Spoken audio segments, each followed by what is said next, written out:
जय माँ काली दोस्तों, आप सभी को मेरा नमस्कार। कैसे हैं आप सभी? मुझे आशा है कि आप सब बहुत अच्छे होंगे और स्वस्थ होंगे। माँ काली का आशीर्वाद और भगवान भोलेनाथ का आशीर्वाद आप पर और आपके समस्त परिवार पर सदैव सदैव बना रहे। आप सभी स्वस्थ रहें, खुशहाल रहें। माँ से यही प्रार्थना है आप सभी के लिए।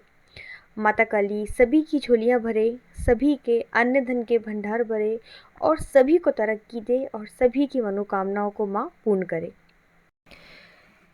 आज की वीडियो में जो हमारा चर्चा का विषय है वो ये है कि जिन लोगों पर माँ काली की सवारी आ रही है या किसी भी अन्य देवी देवता की सवारी आ रही है और अगर उनके पास गुरु नहीं है तो वो क्या करें।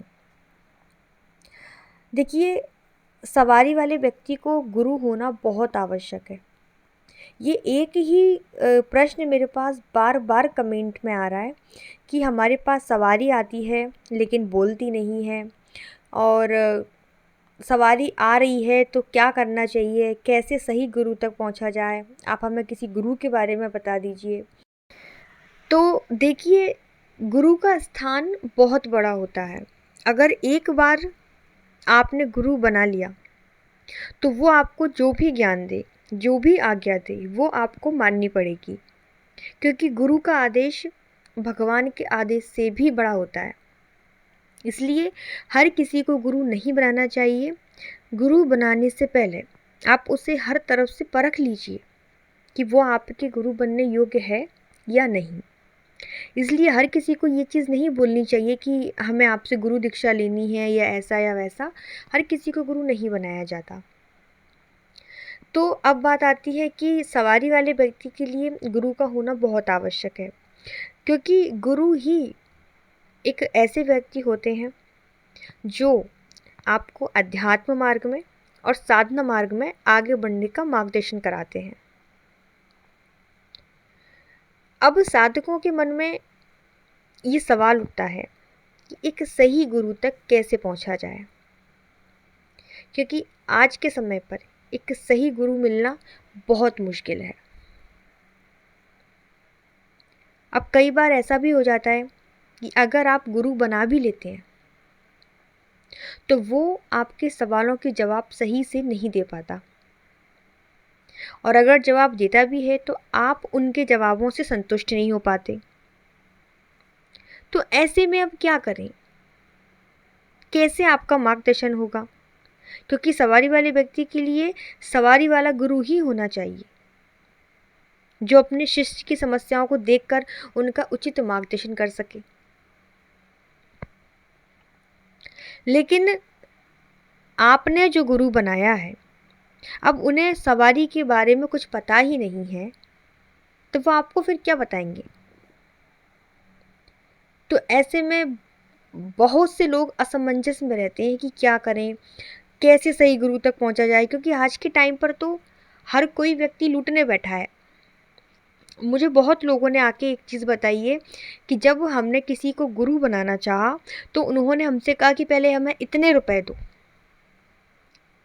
लोग गुरु जो होते हैं वो पैसों की डिमांड कर देते हैं कि आप हमें इतने पैसे दो, तब जाके हम आपको शिष्य धारण करेंगे, जो कि बहुत गलत है। गुरु और शिष्य का रिश्ता एक इतना पवित्र रिश्ता होता है कि जहाँ पैसे की कोई बात ही नहीं आनी चाहिए। गुरु दक्षिणा दी जाती है, लेकिन ऐसे मुंह से मांग कर पैसे नहीं लिए जाते। इसलिए बहुत सोच समझ कर, क्योंकि जो व्यक्ति अभी आपसे स्टार्टिंग में ही पैसे मांग रहा है कि आप हमें पैसे दीजिए तब हम आपको शिष्य बनाएंगे, तो वो आगे चल के क्या गारंटी है कि आपका मार्गदर्शन करेगा ही करेगा। इसलिए बहुत सोच समझ कर आपको ये फैसला लेना है। और एक बात और मैं आपको बताती चलूँ कि जिन बच्चों पर सवारी आती है तो वो सवारी आने के बाद जो सबसे बड़ी गलती करते हैं वो ये करते हैं कि वो लोगों को पूछा देना शुरू कर देते हैं, उनके संकट काटने शुरू कर देते हैं। जो सबसे बड़ी गलती वो करते हैं, बिना गुरु के कभी भी किसी का संकट नहीं काटना चाहिए, चाहे सवारी किसी भी प्रकार से आए। क्योंकि आप जब बिना गुरु के किसी व्यक्ति का संकट काटते हैं तो उस इंसान के सर से तो वो संकट कट जाता है, लेकिन फिर वही संकट आप पर आ जाएगा क्योंकि आपका गुरु नहीं है। गुरु आपकी शक्तियों को नियंत्रित करते हैं, इसलिए हर सवारी सबसे पहले गुरु और गद्दी दोनों मांगती है। आपने बहुत सारे लोगों को ये कहते सुना होगा कि हम माता काली की चौकी पर गए थे, लेकिन 10 में से 2 बातें उन्होंने सही बताई, बाकी तो उन्होंने गलत बताई। मतलब जो सवारी होती है वो कई बार गलत वचन भी कर देती है। तो उनके वचन इसलिए गलत होते हैं क्योंकि शक्तियाँ अनियंत्रित होती हैं, और गुरु जो होते हैं वो शक्तियों को नियंत्रित करते हैं। इसलिए बिना गुरु के कभी भी आपको किसी को भी पूछा नहीं देनी है और किसी का संकट नहीं काटना है। कुछ लोगों का कहना ये है कि गुरु की आवश्यकता नहीं है, ठीक है। तो देखिए, ऐसा है कि जब भगवान स्वयं अवतार लेकर पृथ्वी पर आए थे तब उनको भी गुरु की आवश्यकता पड़ी थी, इसलिए गुरु होना बहुत आवश्यक है। तो अब मैं आपको बताती हूँ कि आपको माता काली से किस प्रकार से गुरु की अरदास लगानी है। तो अरदास बताने से पहले अगर आप पहली बार मेरे इस चैनल पर आए हैं तो चैनल को सब्सक्राइब ज़रूर कर लीजिएगा, साथ ही बेल आइकन को प्रेस कर लीजिएगा ताकि मेरी आने वाली हर वीडियो, हर जानकारी आप तक सबसे पहले पहुंचे। और वीडियो को लाइक करके अपना प्यार भरा आशीर्वाद ज़रूर दीजिएगा ताकि मैं इसी प्रकार की नई नई जानकारी आप सभी के लिए लाती रहूं। तो मैं शुरू करती हूं आज की वीडियो को। वीडियो को आप आखिरी तक देखिएगा ताकि कोई भी महत्वपूर्ण बात आपसे छूटने ना पाए। देखिए, जब आप माता काली से गुरु की अरदास लगाएंगे तो सबसे पहले उसकी शुरुआत आपको अरदास लगाने से पहले अपने घर के पितरों से करनी है और अपने घर के कुलदेवी और कुलदेवताओं से करनी है, क्योंकि जब ये कृपा करेंगे, जब इनका आशीर्वाद आपको प्राप्त होगा, तभी आप अपने सही गुरु तक पहुंच पाएंगे। तो उसके लिए आपको क्या करना है, सबसे पहले आपको अपने पितरों को मनाना है, उनका आशीर्वाद लेना है, पितरों के नाम की पूजा करनी है। तो आपको क्या करना है, सफ़ेद रंग के वस्त्र, जनेऊ और एक पगड़ी या साफा, साथ ही उसमें 101 रुपये की दक्षिणा रखनी है और पितरों के नाम से आपको ये दान करनी है। आपको अपने पितरों को हाथ जोड़कर प्रार्थना करनी है और कहना है कि मुझे मेरे सही गुरु से मिलवाने में मेरी सहायता करें, मुझ पर कृपा करें, और अगर मैं जन कल्याण करूँगा या अगर मैं जन कल्याण करूँगी तो इसमें आप सबका सम्मान होगा, आप सबका नाम होगा, इसलिए आप मुझे आशीर्वाद प्रदान करें और सही गुरु तक पहुँचने में मेरी मदद करें। इस प्रकार की प्रार्थना आपको अपने पितरों से करनी है, क्योंकि अगर आपके पितृ आपसे खुश नहीं है तो आप कभी भी सही गुरु तक नहीं पहुँच पाएंगे।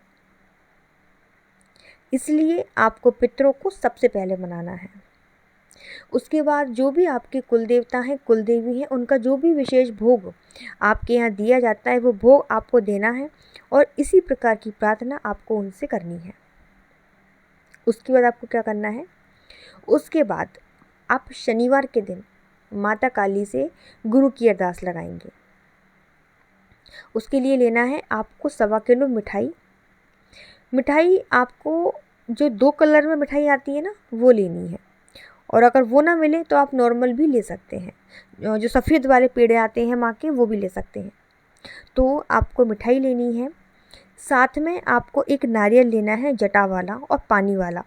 ख़राब नारियल आपको बिल्कुल नहीं लेना है, सूखा नारियल बिल्कुल नहीं लेना है, इसलिए आपको पानी वाला नारियल लेना है। साथ में आपको माता काली की एक लाल रंग की या काले रंग की, जो भी चुनरी आप लेना चाहें, बस आपको चुनरी लेनी है बहुत सुंदर सी। तो आपको माँ की चुनरी लेनी है और माँ का पूरा 16 श्रृंगार का सामान लेना है।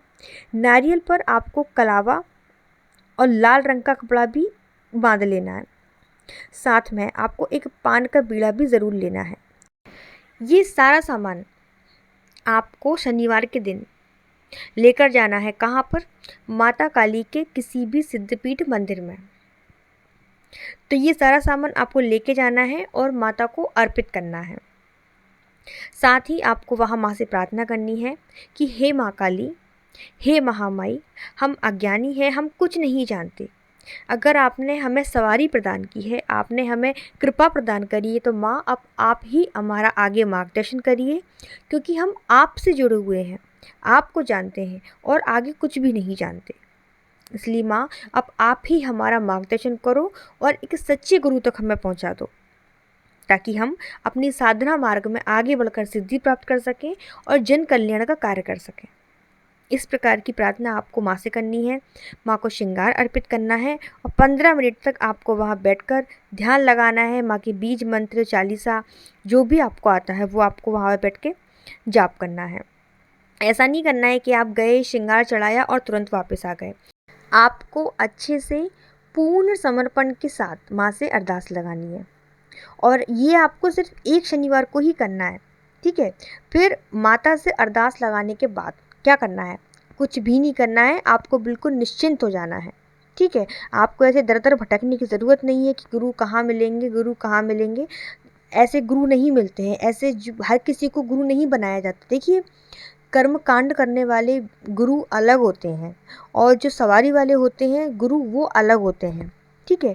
इसलिए आप माँ से अरदास लगाइए और आपको बिल्कुल बेफिक्र हो जाना है। समय आने पर माता रानी स्वयं आपको आपके गुरु से मिलवा देंगी।